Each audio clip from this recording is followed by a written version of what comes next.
everyone. This is Rachel here, the Modern Shaman. Thanks again for being with me for another YouTube Q&A video of the week. I am actually making this video early because this week I'm going to be in the Grand Canyon with my son. So we have a little special trip planned. It's actually, I didn't plan it. It's his trip for his 8th grade class, and my husband and I are going with him. So I'm doing this video early so that I can't miss a week with you guys, and we'll be able to connect while I am traveling. I thought about doing a video from there, but because I'm not planning the itinerary, we're just like part of the tour group, I'm not sure if I'll be able to do it. I'm gonna try to share some snippets of some meditation time in the canyon. Yes. But if not, this is the video that I made for you all. Like always, I would love to remind you to make sure that you subscribe to this channel, that you hit the little bell to get notifications anytime I put up a new video, that you comment, that you connect to this community or to my community on Instagram and Facebook, and just stay in the vibratory pattern of support for one another on this ascension journey back to remembering who you are and bringing all of your light onto this earth.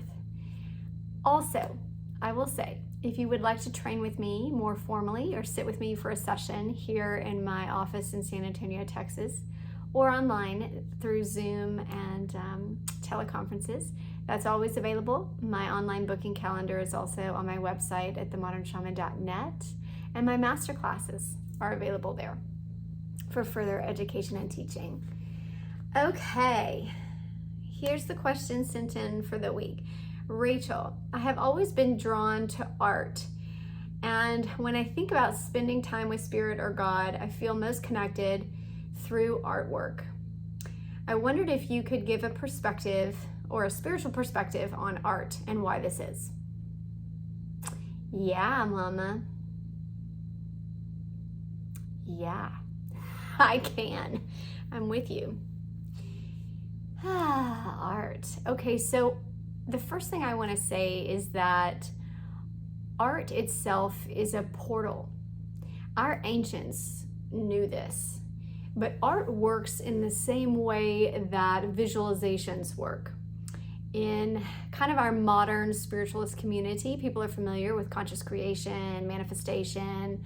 There's a lot of teachings on how to move yourself into visualization that involves sensory perception. So you think of something, and because our brain is made to process light, like our optics, the way our eyes work, it's constantly processing light. Everything that we see, right, is light waves and various forms of spectrography, right? The process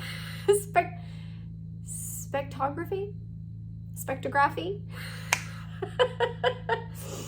I sound smart until I say something like that, and then I'm like, yeah, I don't know how to pronounce that correct. But basically the study of light, okay? And how light reflects off of objects, is emitted by objects. Anyways, this is what our eyes are doing all the time. This is the human optic system, right? It's processing light. So when we are visualizing, and we've been taught this process of manifestation, we sit, we think of an image or a moment. Maybe we're being trained for a marathon. We think of ourselves running and training and hitting that ribbon on the finish line. And then we activate all of our sensory perception. So we feel the feeling of bursting through that ribbon. We feel the sunshine on our skin, through our pores. We smell the sweat on our body. We activate as much of our sensory perception as we can. This is essentially what art is doing.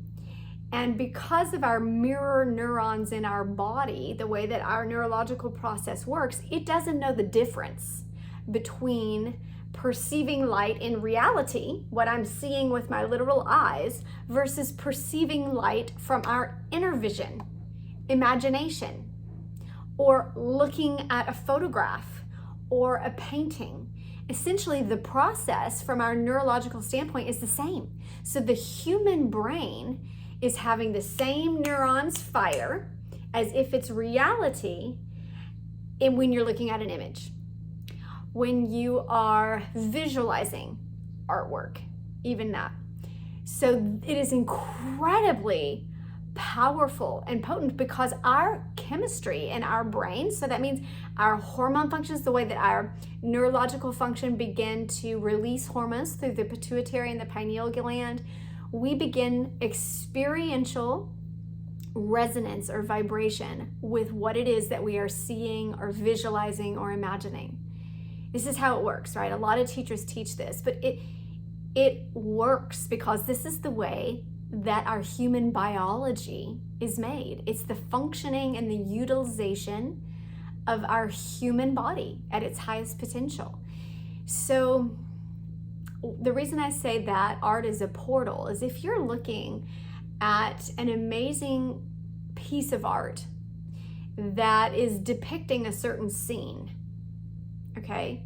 Maybe it's religious iconography, right? A heavenly realm where the angels are coming down and they're beaming with halos and light coming off of them. If you stare and visualize and evoke your extrasensory perception, essentially you're contemplating it, you're feeling the connection with the images and the icons and the light and the color. This is all processing light, right? So our vision and optics are connecting and processing, which moves into our brain function, and the mirror neurons react as if we are in that situation, as if we are literally looking at angels in the angelic realm or some transfiguration, something that we're seeing in the image. And it evokes the actual response within the body. Like I said, our chemical reaction through the hormones, the pineal, the pituitary, all of these that essentially put us there. So it is a portal to that place and time. Now, granted, you have to interact with it at that level. You have to evoke the emotional energy, the sensory perception within that vision or photograph or whatever it is. You have to contemplate, so you have to move it into a deep state of awareness. This is why art museums, galleries are very powerful and evocative for people's emotional response, because if you sit and you contemplate, and they're a container for that give you a space and a time to reflect. Now, if you allow yourself to get emotionally charged by that and evoke the sensory perception that the painting or the piece is trying to create within you, then it becomes a portal. And it takes you to that time, that location, that experiential information that is held in light. Remember, light is information. It's coded. It is mathematical in its essence. And the study of light has functionality. So there's much more to it when we talk about the colors involved. That's one thing. There's also, like this right behind me, sacred geometry. And this is incredibly powerful when it comes to artwork and icons. Our ancestors also knew this in the ancient way of meditation and sacred power held in shapes. And I by no means am a professional or expert in sacred geometry. I'm not at all. I'm fascinated by it and I utilize it and I'm aware of it and conscious of it, but I'm not an expert in it. But the same way that mandalas work, they are representations of a process. They are function. So it's not a two-dimensional object. That essentially is a meditation, is a visual meditation. It's also a sacred function of going in and in and into the center, going out and out and out. Spheres are incredibly, paradoxically simple and incredibly complex. It is the perfection, right, of the cosmos, of the universe, of a sense of container for all beingness. inward and outward. Squares, I could go on and on. Even in the functionality, if you look at, if you're familiar with nuclear geometry, right? So even like the atomic bomb, if you look at the structure of that, they have imagery for this. You can go on the internet and just look or just type it in.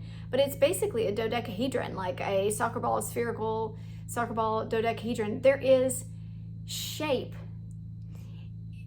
to power, to a function that serves an incredible utility.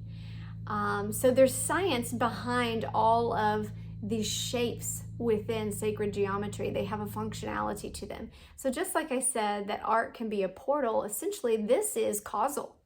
It has an effect just and function. Now, when I say function, think of like a function key on your computer, right? The enter key. It's a doing. It's not an A, B, C. It is not alphabetical. It is a function key. It is a doing action.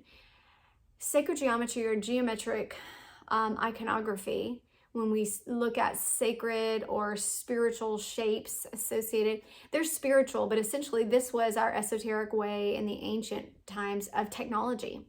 It has a functional technology to it. And so when we meditate, when I sit and I stare at this and I go through each image from the outside to the in and then go back outward, it is a functional meditation of moving consciousness into the center and outward. It is an implosion and explosion. So there's energy that's created just in doing this in terms of the functionality of the art, the shape.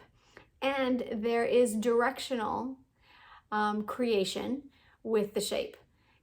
So spheres and circles and softer edges have a different functionality than the structure of linear lines and creation. I could go very deep with this.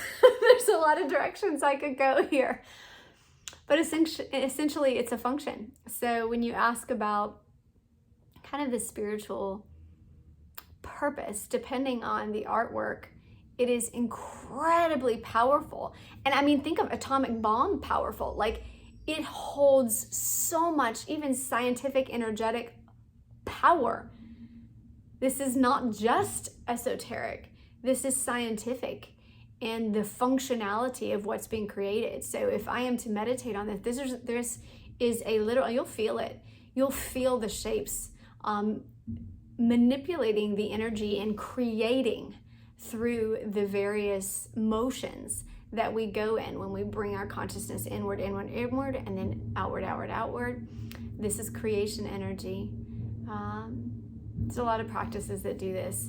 Bringing it in linear through the pranic tube, and then expansion outward. This is spherical energy, like I said, but when we move into this shape, see how the square is in the center and it goes square, square, square. Then there is activation energy where we spin it. Toroidal fields. That is portal energy, wormhole energy, timelines, and learning how to utilize that. So there's a lot of power within art. And my suggestion to you, if you're already drawn to it, most likely you've had lifetimes in connection with this because this has been used by the ancients. You look at pyramids and the structures that were utilized for technology, as well as environmental impact, like the energy that we are creating. So much radiation, like I said, nuclear. When you study platonics, the science of the geometry is out there. We just are currently starting to connect the worlds of spirit and science. They're the same, just two different aspects of the same. Yeah, I was thinking if I have anything else to say on that. Just encouraging you, I guess, to move closer towards what it is that you're drawn to. That is your remembrance calling you, saying, this is the way, this is the portal, come this way, come this way, come this way. That's how our intuitive knowing, our very memory stored in our own DNA becomes conscious, and the latent DNA turns on and then activates within our body, and we begin to integrate all that you already know through your eternal soul. So it's my encouragement that you follow that nudging to activate the knowledge that you have within you.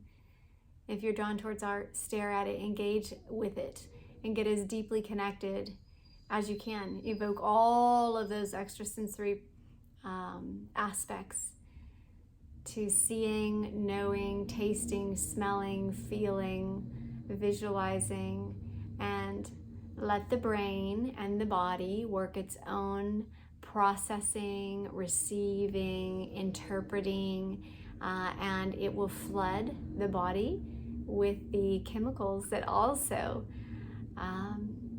essentially create that bliss, that nirvana, that experience of divine connection and enlightenment in your life. It is a pathway and a portal there. So I send you blessings. Mwah, mwah, mwah. We'll be back here next week with another video. Bye, you guys.